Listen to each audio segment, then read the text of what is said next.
내일 와 픽업하지 않아. 내가 원래 질문 같은 거 안 한다. 타고났다. 네가 해고시킬 수 있을 것 같냐?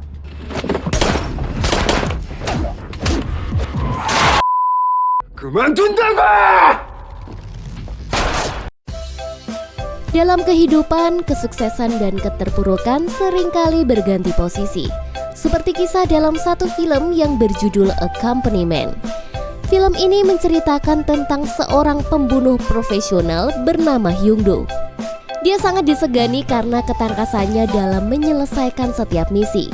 Namun, apakah dia bahagia dalam pekerjaan gelapnya ini? Mari kita melebur ke ceritanya. Hari itu hujan deras tengah mengguyur kota di sore hari. Terlihat dua orang pria bernama Ji Hyung-do dan Trahon sedang berbicara di dalam sebuah mobil pickup. Mereka berdua ini berprofesi sebagai pembunuh bayaran. Saat ini mereka sedang menjalankan misi untuk menghabisi seluruh orang yang berada di kantor polisi. Hyung-do yang sebagai atasan menyuruh Rahon untuk masuk duluan. Tak lupa dia mengingatkan agar hati-hati karena situasi yang berbahaya. Di sini Rahon menyamar sebagai tukang paket. Dia turun lalu mengambil sebuah paket dari belakang mobil. Dia berpura-pura membawa paket itu ke dalam kantor polisi dan akhirnya berhasil memasuki gedung. Namun, tiba-tiba langkahnya terhambat karena dia bertemu dengan dua petugas di lift yang menyampaikan keluhannya. Mereka mengeluh tentang kondisi paket yang sering rusak. Tetapi, Rahon menjawab bahwa itu bukan tanggung jawabnya karena dia hanyalah tukang paket. Mereka pun memarahi Rahon atas jawabannya yang nyeleneh. Hingga akhirnya dia pun keluar dari lift, sementara dua petugas melanjutkan ke lantai atas. Pada lantai itu terdapat sebuah ruangan perlindungan saksi. Mereka sedang melindungi seorang saksi bernama Yong-han. Jadi, si Yong-han ini memegang sebuah rahasia dari kasus kejahatan besar yang melibatkan seorang gembong penjahat. Kesaksian Yong-han sangat penting. Hari itu, Yong-han dijadwalkan untuk dipindahkan. Namun tiba-tiba, Rahon sudah berada di lantai yang sama. Di sini dua petugas mulai curiga dan mencoba menghentikannya, lalu bertanya kemana tujuannya. Namun Rahon tidak menjawab dan hanya mendengarkan musik dengan santai. Petugas makin curiga ketika melihat tangan Rahon di dalam kardus dan kemudian sesuatu yang mengejutkan terjadi.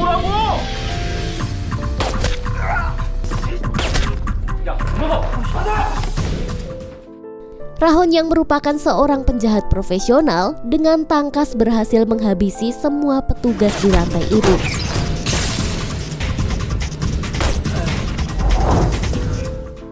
Yong-han yang dilanda ketakutan berjanji tidak akan membuka mulut. Namun sayangnya perjuangannya sia-sia. Dia pun tewas di tangan Rahon. Setelah melakukan pekerjaannya, Rahon langsung melaporkan ke Ji Hyung-do. Tapi siapa sangka, dia justru malah diserang oleh Hyung-do atasannya. Dia lalu membawa tubuh Rahon ke dalam mobil pick-up dan segera pergi. Saat dalam perjalanan, Hyung-do menghentikan mobilnya di jalanan yang sepi dan mengganti seluruh stiker mobil pick-upnya. Disinilah kita tahu bahwa mereka adalah pekerja profesional dengan rencana yang disusun sangat rapi. Hari pun berganti, Hyung-do memasuki sebuah gedung perkantoran yang tampak biasa aja. Semua orang berseragam dan tampak sedang bekerja. Namun siapa sangka jika kantor itu hanyalah sebuah penyamaran untuk menutupi perusahaan rahasia pembunuh bayaran. Di sini mereka berpura-pura menjadi kantor NCM agensi yang bergerak di bidang logam. Padahal hal itu mereka lakukan agar tidak terlacak polisi. Hari itu Hyung-do mengunjungi ruang stok barang yang terlihat biasa aja. Namun ternyata ada pintu tersembunyi yang terhubung ke ruang bawah tanah. Di sana sudah ada seorang wanita tua yang menunggunya di kursi. Dia adalah Nyonya Wang.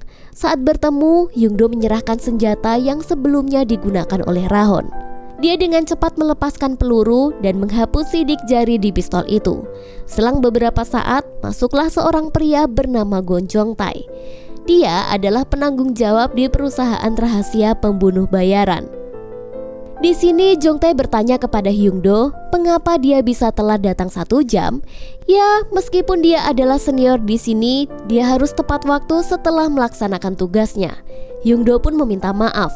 Lalu Jong-tae memastikan apakah Hyung-do sudah berhasil melaksanakan misinya. Hyungdo menjawab bahwa dia sudah melaksanakannya dengan sukses. Setelah itu, Hyungdo bertemu dengan seorang senior yang telah pensiun dari NCM Agency. Dia bernama Ban Ji-hoon. Dulunya dia dikenal sebagai agen paling berbahaya dan tidak pernah gagal dalam misi. Di sini Ji-hoon memberikan nasihat kepada Hyungdo agar tidak terlalu sering menemuinya, karena agensi pembunuh bayaran sangatlah kejam. Mereka tidak mengenal belas kasihan dan Hyungdo harus selalu taat pada peraturan. Ji-hoon juga menjelaskan bahwa para pekerja agensi tak dapat menentang perintah. Di sini Hyungdo pun teringat dan merasa berhutang budi kepada Ji-hoon yang telah mendidiknya sejak awal karirnya di agensi. 회사는 말이다. 애증인 기라.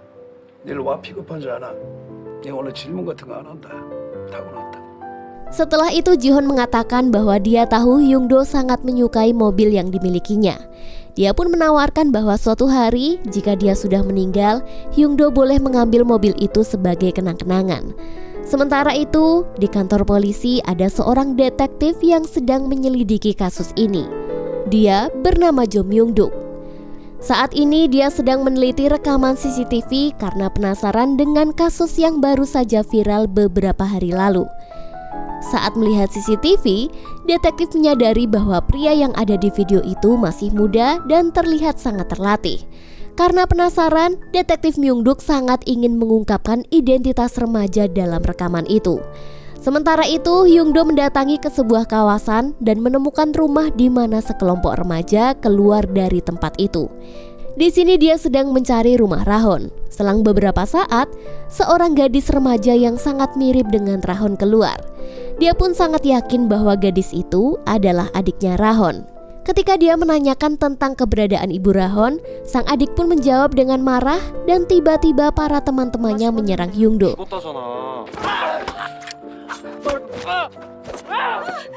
Namun situasi berubah ketika adik Rahon meminta ibunya datang keluar. Seorang wanita muda pun muncul dan inilah dia, ibu Rahon yang bernama Miyun. Di kesempatan itu Hyungdo memperkenalkan dirinya dan mengatakan bahwa dia dan Rahon bekerja di agensi yang sama. Kedatangan Hyungdo adalah untuk menyerahkan tabungan Rahon. Di sini dia mengatakan bahwa Rahon putranya sedang pergi keluar kota untuk suatu pekerjaan. Karena mendengar kabar yang baik tentang Rahon, dia pun memperlakukan Hyungdo dengan sangat baik. Di sini Hyungdo menceritakan hal-hal baik tentang Rahon.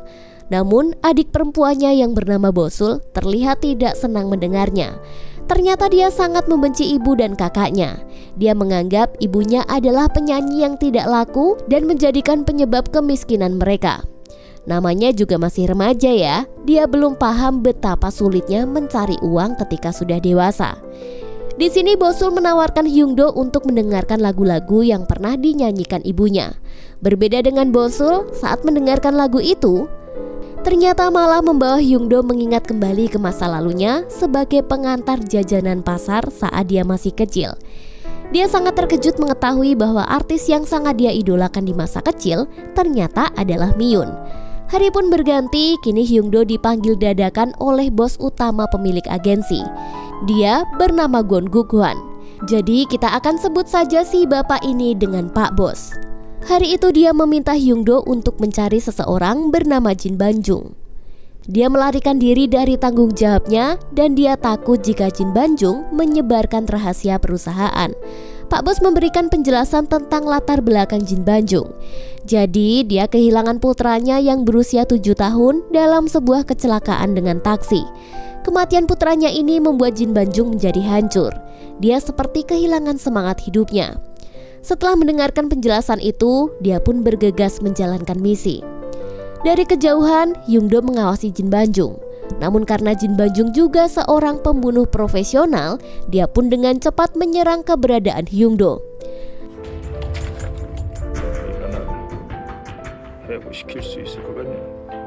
Awalnya Hyungdo masih baik nih.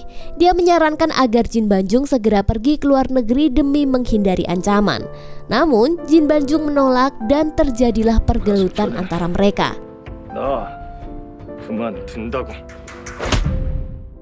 Akibatnya, dari kejadian ini Hyungdo akhirnya gagal menjalankan misi. Dia pun melaporkan hal ini kepada Direktur Jungtae, si penanggung jawab perusahaan. Dia pun akhirnya kena omel atas keteledorannya dalam mengawasi Jin Banjung. Sebagai gantinya, dia diminta membunuh seorang pengusaha dan misinya tidak boleh gagal. Shin pun berpindah ke Rahon. Di sini terungkaplah bahwa sebenarnya Rahon tidak dibunuh oleh Hyungdo, tapi justru diselamatkan dan dititipkan pada seorang dokter kenalan. Ya, begitulah cara agar dia bisa berhenti dari pekerjaan gelap ini. Rahon memang sengaja dibuat pura-pura mati agar bisa berhenti dari agensi. Sebenarnya, Hyungdo sudah merekomendasikan Rahon naik jabatan kepada Direktur Jongtae. Namun di sini ternyata Rahon telah ditolak. Karena dia adalah karyawan magang, maka Rahon harus dihabisi setelah menyelesaikan tugasnya. Ya, walau bagaimanapun, beginilah cara kerja di agensi pembunuh bayaran ini. Para karyawan terus mengasah keterampilan, melatih dalam rakit senjata, dan membahas tugas berikutnya. Mereka bahkan menerima klien kelas atas dan harus berusaha keras untuk tidak meninggalkan jejak apapun. Beginilah cara kerja mereka, dan kini target yang mereka cari adalah Kevin Lee, seorang pialang saham yang menyelewengkan uang investor. Mereka pun mulai menutup akses ke lantai tempat Kevin berada dan memodifikasi sistem CCTV. Saat Kevin turun dari mobilnya, dia merasa ada yang aneh. Dia pun menyadari bahwa dia telah diikuti, bahkan saking anehnya, dia melihat ada pria dengan pakaian cleaning service ada di depannya. Pembunuhan pun dilakukan dengan sangat profesional, begitu rapi tanpa meninggalkan jejak apapun.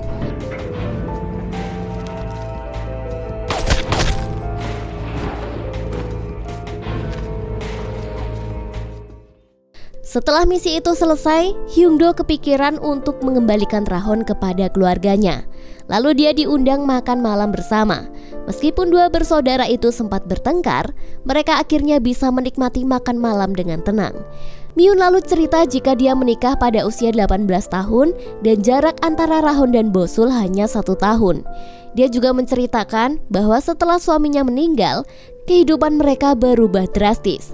Mendengar cerita itu, Hyungdo pun memuji ibu Rahon dengan mengatakan bahwa dia adalah ibu yang baik karena telah membesarkan anaknya.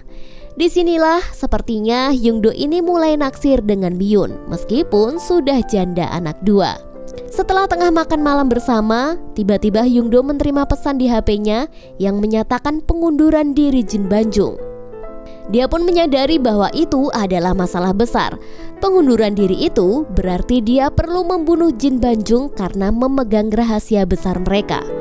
Setelah menerima pesan itu, Hyungdo menghubungi Direktur Jongtae untuk konfirmasi. Akan tetapi, sekali lagi dia dimarahi dan diperintahkan untuk menjalankan tugasnya. Meskipun Jin Banjung sudah mengetahui akan dibunuh, dia tidak menyerah begitu saja dan disinilah terjadilah pertarungan antara mereka.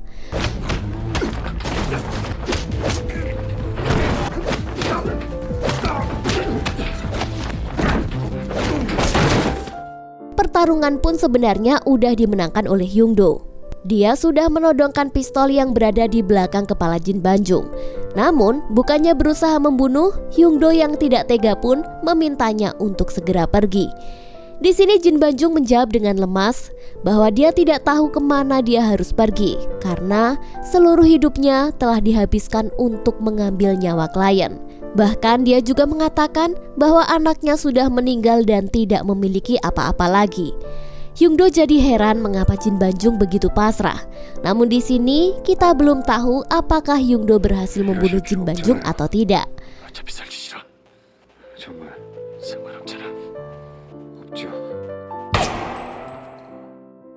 Pada hari itu, agensi mereka mengadakan wisata karyawan sekaligus acara promosi pangkat. Hyungdo dipromosikan menjadi manajer di agensi pembunuh bayaran ini. Meski mereka bisa berlibur bersama, emosi Direktur Jongtae sangatlah terlihat. Dia sangat arogan dan sering memarahi pekerjanya. Padahal dia mendapatkan jabatannya hanya berkat ayahnya. Papan promosi pun datang yang diserahkan langsung oleh pimpinan mereka.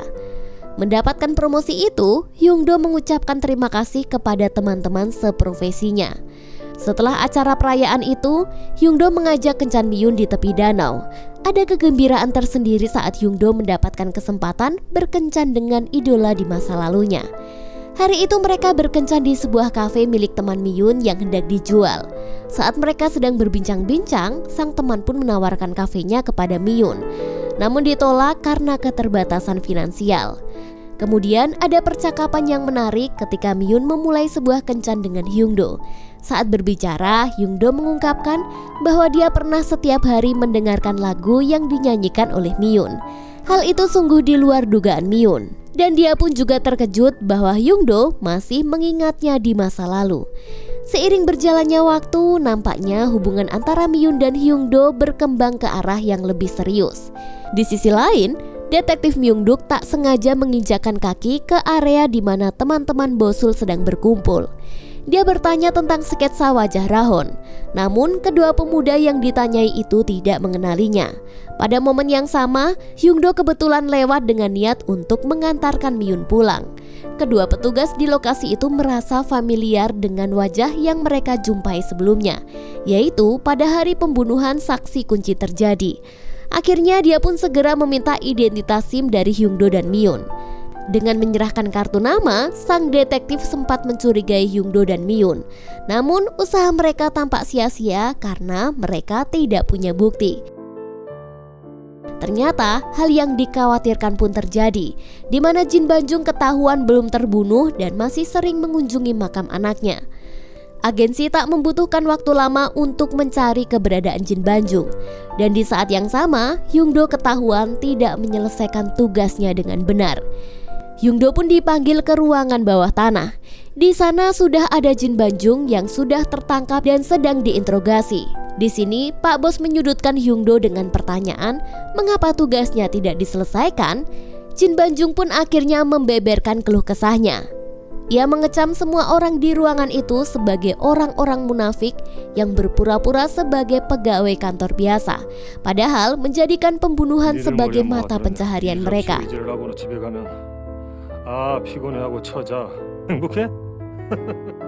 Di sini dia juga mengucapkan kekecewaan terdalamnya kepada Direktur Jongtae yang dia anggap bodoh namun berpura-pura sok cerdas. Padahal di sini dia adalah orang yang tidak pernah mengalami kerasnya kerja di lapangan. Jin Banjung juga menasihati Hyungdo agar dirinya sadar bahwa ini bukanlah hidup yang dia inginkan. Ya iya sih ya, masa bisa bahagia jika pekerjaannya sebagai seorang pembunuh? Pasti hidupnya dihantui rasa bersalah dan tidak tenang. Namun Hyungtae yang mendengar itu langsung diminta mengeksekusi Jin Banjung.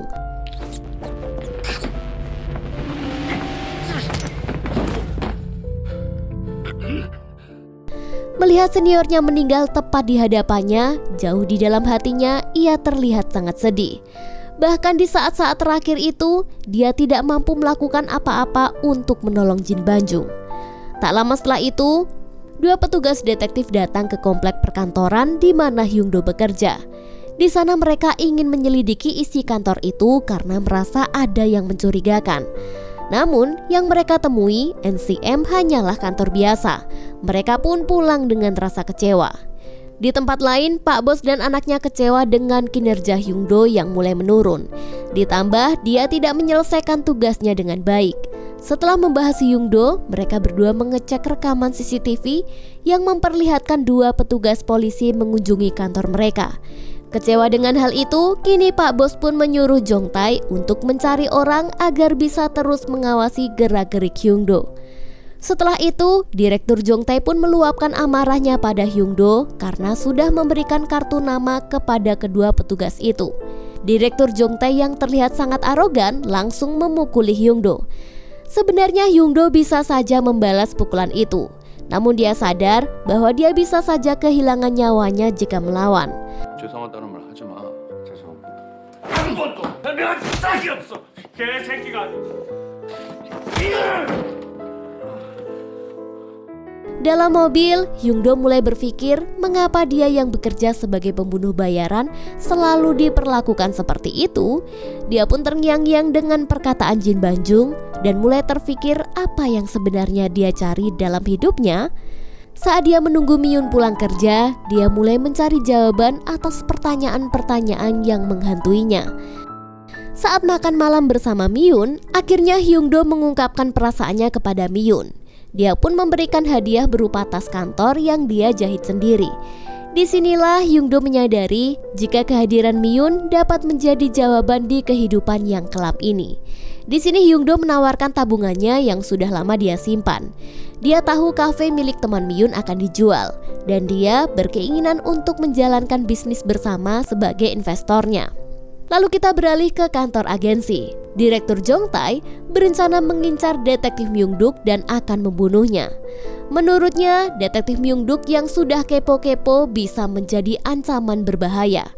Saat sedang berbicara, salah seorang pegawai kemudian melaporkan Hyungdo kepada si Pak Bos. Jika Hyungdo tertangkap kamera sedang bersama Rahon, si anak magang yang seharusnya sudah mati. Disitulah ketahuan jika Hyungdo berbohong dan telah melindungi Rahon. Pak Bos yang awalnya sangat percaya dan menyukai kinerja Hyungdo merasa sangat kecewa. Sementara itu, Hyungdo akhirnya membeli kafe untuk dijalankan oleh Miyun. Dan di saat itulah Miyun mulai bernyanyi lagi dan menghidupkan kembali kenangan indah dari idola masa muda Hyungdo.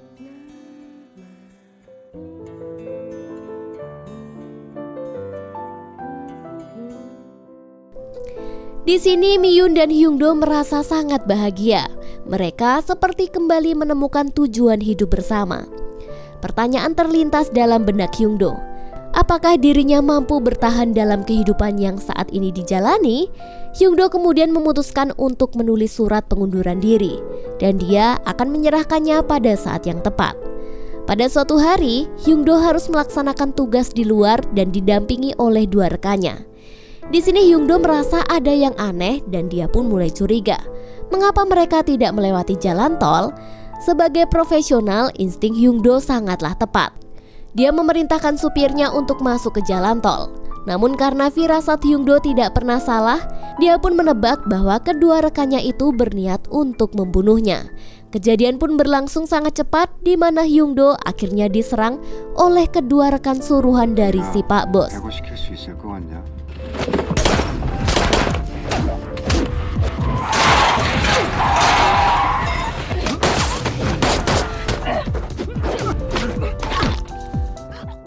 Tidak ada yang bisa meremehkan keahlian Hyungdo karena dia tidak pernah membiarkan siapapun yang ingin menghabisi nyawanya bisa selamat dari tangannya. Sementara itu, sebuah panggilan telepon masuk di telepon Rahon. Hyungdo memberikan instruksi agar Rahon segera meninggalkan rumah mereka karena agensi sedang mencari keberadaannya. Mendengar hal itu, Rahon segera menelpon ibunya dan meminta dia serta adiknya untuk segera pergi. Miyun bertanya-tanya mengapa mereka harus pergi dan kemana mereka akan pergi. Tempat tujuan mereka ternyata adalah rumah seniornya yang bernama Ban Ji-hon. Melihat kedatangan Hyungdo dan rombongannya, Ban Ji-hon langsung bisa menduga, wah pasti mereka ini dalam masalah besar. Ban Ji-hon merasa Hyungdo terlalu sentimen dan dia harus segera melarikan diri sejauh mungkin. Hyungdo mengaku bahwa dia telah menyimpan uang hasil pekerjaannya dan itu disimpan di tempat rahasia. Di sini, dia meminta Hyungdo menjaga Rahon dan keluarganya. Ban Ji-hon menasihatinya agar melarikan diri sendiri, bukan malah membawa beban lain. Saat itulah Miyun keluar rumah dan ingin berbicara dengan Hyungdo. Dia ingin tahu tentang hidup Hyungdo dan apa sih pekerjaan yang sebenarnya. Di sini Hyungdo pun menceritakan bahwa dia bukan sekedar pegawai kantor. Dia adalah seorang pembunuh profesional. Setelah mengetahui semuanya, Rahon meminta maaf kepada ibunya. Dia menyadari bahwa tanggung jawabnya bukan hanya mencari nafkah, tetapi juga membahagiakan ibunya. Meskipun Hyungdo telah berkali-kali mencoba menjelaskan alasan di balik tindakannya, Miyun tetap tidak bisa menerima cara hidupnya yang kotor dan telah membunuh banyak orang. Dengan berat hati, Hyungdo meninggalkan Rahon dan Miyun sambil menghubungi Pak Bos untuk mengucapkan terima kasih atas segala pembelajaran dan pengalaman yang diberikan oleh agensi. Dia juga meminta maaf karena harus berpisah dan memutus hubungan yang telah lama terjalin. Di saat yang bersamaan, anggota agensi NCM terus mencari tahu di mana Hyungdo berada. Mereka pun berkumpul di apartemennya sambil menunggu kedatangannya. Namun, Hyungdo dengan kemampuan dan instingnya telah berhasil melarikan diri ke ruangan rahasia yang selama ini dia sembunyikan, yaitu di bawah tanah apartemennya. Di sini dia mulai mengambil seluruh uang yang telah dia kumpulkan dari kerja kerasnya bertahun-tahun. Setelah mengambil semua uangnya, dia kembali ke tempat Ban Ji-hoon untuk menjemput Miyun, Ra-hon, dan juga adiknya. Namun ternyata Ban Ji-hoon telah mengkhianatinya. Ya, dalam dunia gelap tidak ada satu orang pun yang bisa dipercaya. Sementara itu, keluarga Ra-hon berhasil ditangkap oleh anak buah Pak Bos. Ternyata alasan Ban Ji-hoon berkhianat karena dia sudah menghabiskan seluruh uang pensiunannya dan hanya ingin selamat dari peristiwa ini.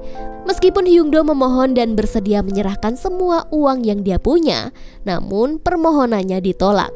Musuh mereka tidak hanya menginginkan uang milik Hyun-do, namun mereka juga menginginkan untuk membunuh Hyun-do agar semua bukti menghilang. 월급 끊길 때까지 회사에 권희주한테 복직 약속 받았다.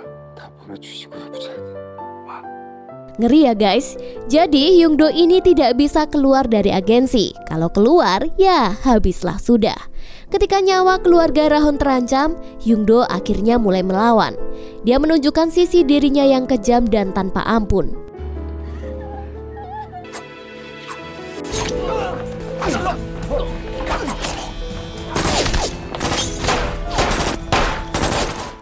Pertempuran sengit pun berakhir dengan kematian. Namun hal menyedihkan terjadi, di mana Miyun menjadi korban peluru nyasar dan meninggal dalam dekapan Hyung-do.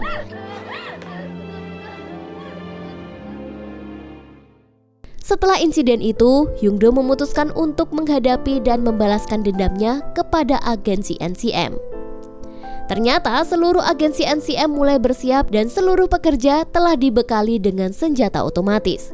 Bukan hanya itu, ternyata mereka telah mempersiapkan diri untuk pertempuran yang akan terjadi.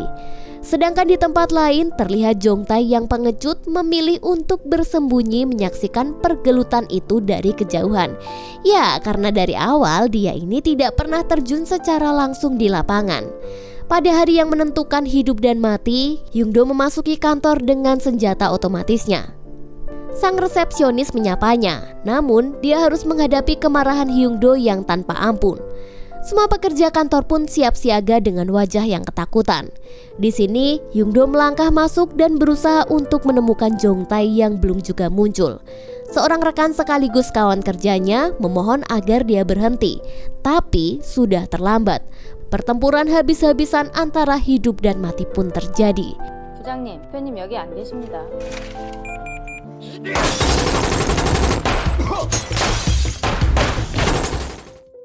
Seluruh orang yang berada di kantor itu diserang secara brutal.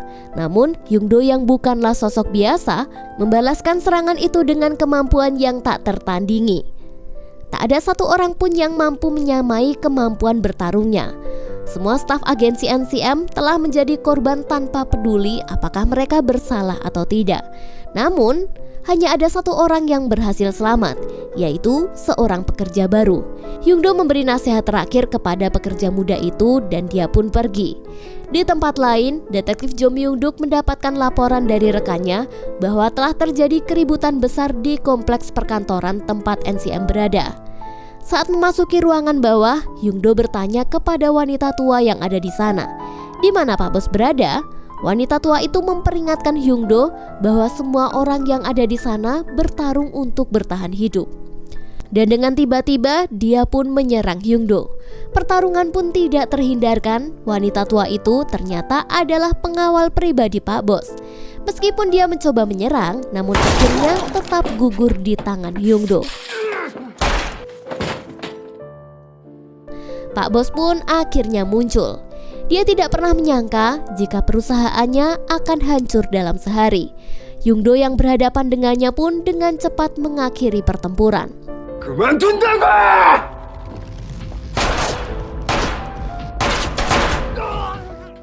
Pak Bos tidak menyangka melihat kerusuhan yang terjadi di perusahaannya disebabkan oleh seorang pria yang dipercayanya. Di detik terakhir pertempuran, Pak Bos akan melepaskan tembakannya.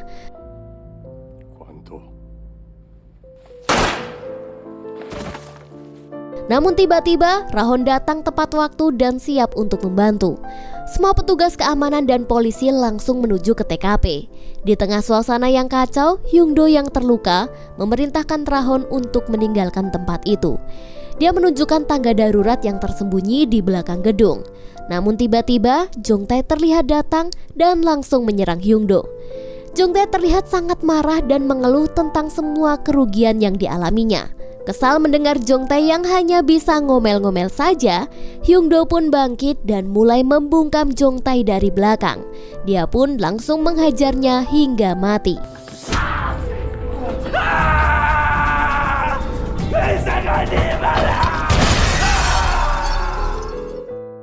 Namun karena pertempuran yang sengit itu, Hyung-do mengalami banyak luka dan kehilangan banyak energi.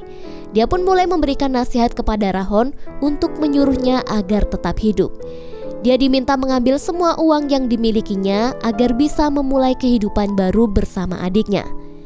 Dia meminta Rahon untuk tidak kembali ke dunia gelap yang penuh bahaya dan lebih memilih untuk hidup bahagia. Dengan penuh luka, Hyung-do berjalan dengan pelan hingga ke lantai bawah gedung. Dalam keadaan itu, dia sempat merapikan pakaian kantornya. Di sini, seluruh polisi sudah menunggunya di bawah, sementara Rahon berhasil lolos dari kejaran mereka. Selama hidupnya sebagai pembunuh bayaran, hari itu merupakan pembebasan beban yang selama ini dia rasakan.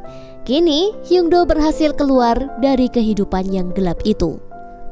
Pisang kakek seperti belalai, dan film pun telah usai.